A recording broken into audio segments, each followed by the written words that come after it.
Okay. हम बात कर रहे थे प्री क्लैम्सिया की।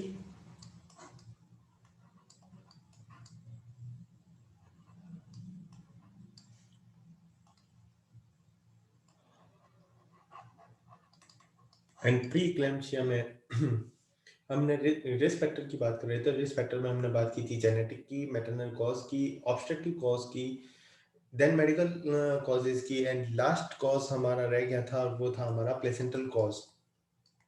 Placental cause.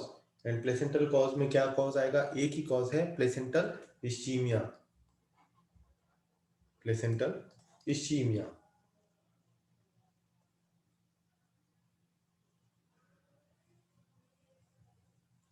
और यहीं एक चीज हमारे को नोट रखनी चाहिए।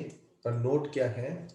अगर मान लीजिए early onset of the, line लिखें, early onset of the preeclampsia, early onset of the preeclampsia should raise, घंटी बजनी चाहिए, should raise the suspicion of the molar pregnancy. Okay.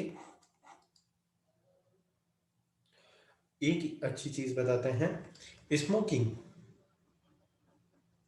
Smoking decreases the risk of the decrease the risk of the hypertension during pregnancy.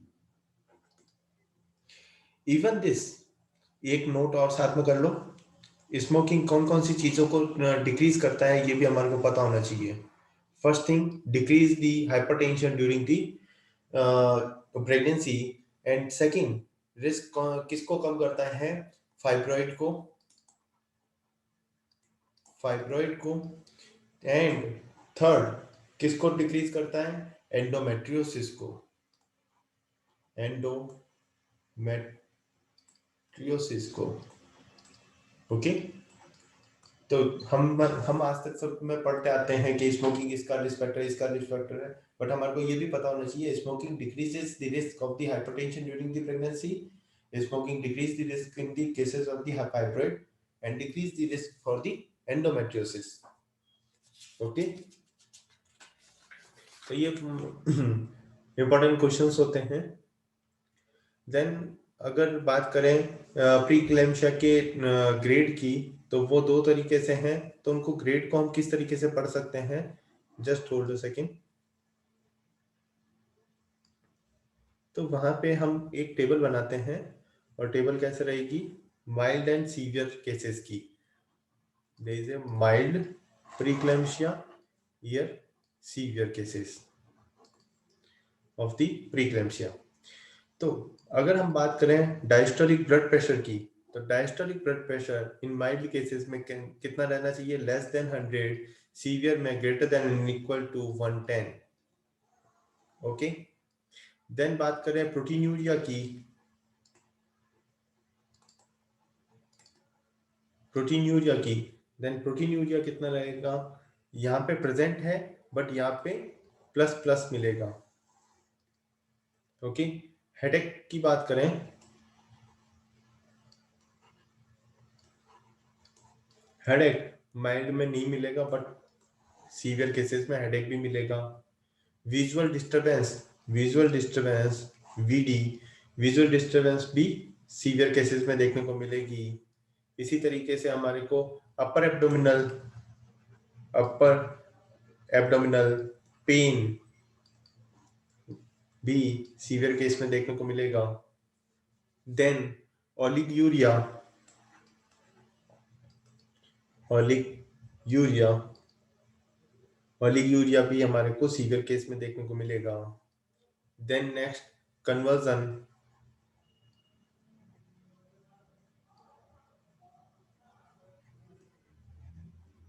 Convergence severe case में देखने को मिलेंगे।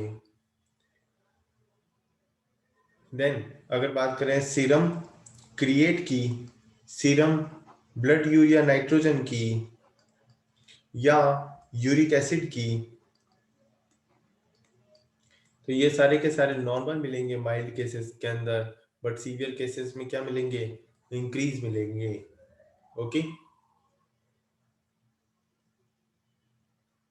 अगर IUGR की बात करते हैं, IUGR intra uterine growth retardation की बात करें आईयूजीआर की, तो किस में प्रेजेंट मिलेगा, सीवियर केस में प्रेजेंट मिलेगा definitely. And complication pulmonary oedema, तो वो भी हमारे को सीवियर केसेस में देखने को मिलेगा, पल्मोनरी एडिमा।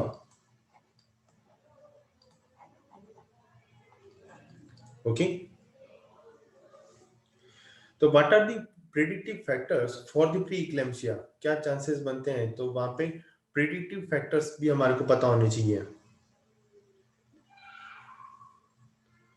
तो प्रिडिक्टिव फैक्टर्स से कई बार क्वेश्चंस आते हैं, तो ये ध्यान से समझ लेना। प्रिडिक्टिव फैक्टर्स, इसकी ट्रिक भी बता देता हूं, ट्रिक जो मैंने लिख रखी है, यू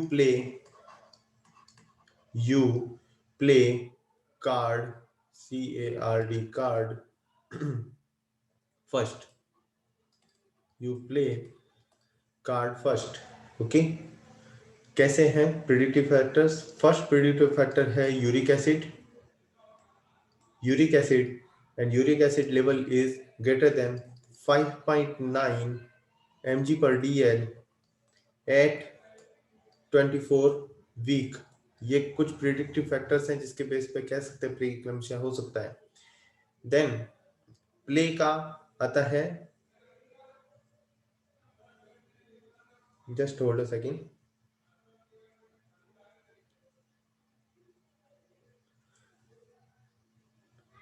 हमारा बीपी बीपी का पी से ही ये प्ले लिया हुआ है,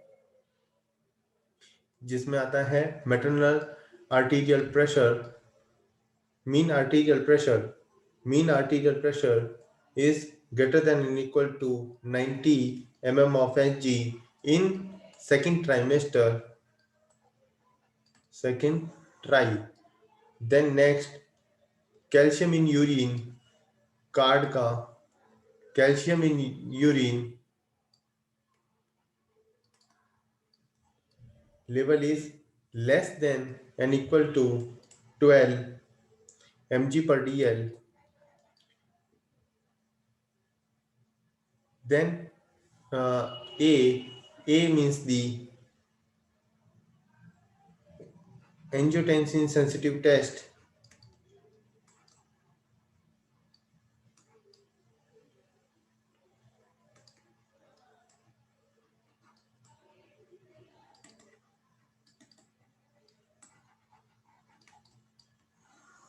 then next R represents the roll test, roll over test। इनके डेप्थ में जाने की जरूरत नहीं है आपको, और अगर लगता है तो आप कंफर्म कर सकते हैं। देन डॉपलर्स,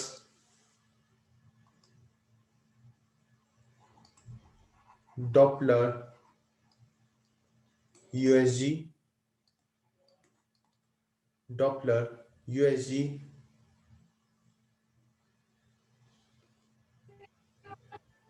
and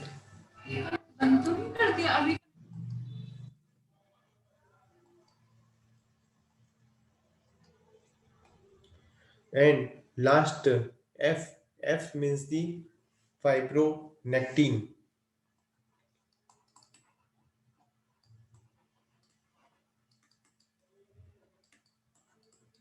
ओके इसी तरीके से यहाँ पे हमारा कंप्लीट हो जाता है pre eclampsia. Then next topic आता है हमारा multiple pregnancies,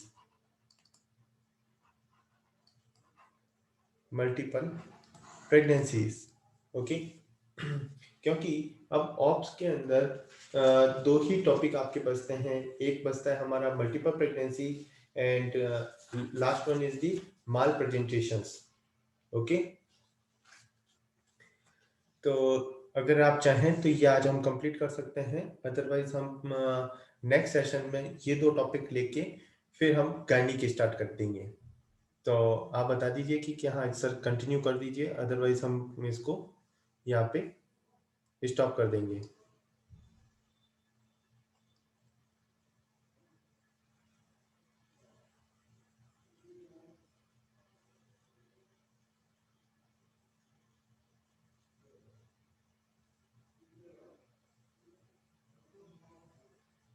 okay okay okay, ठीक है।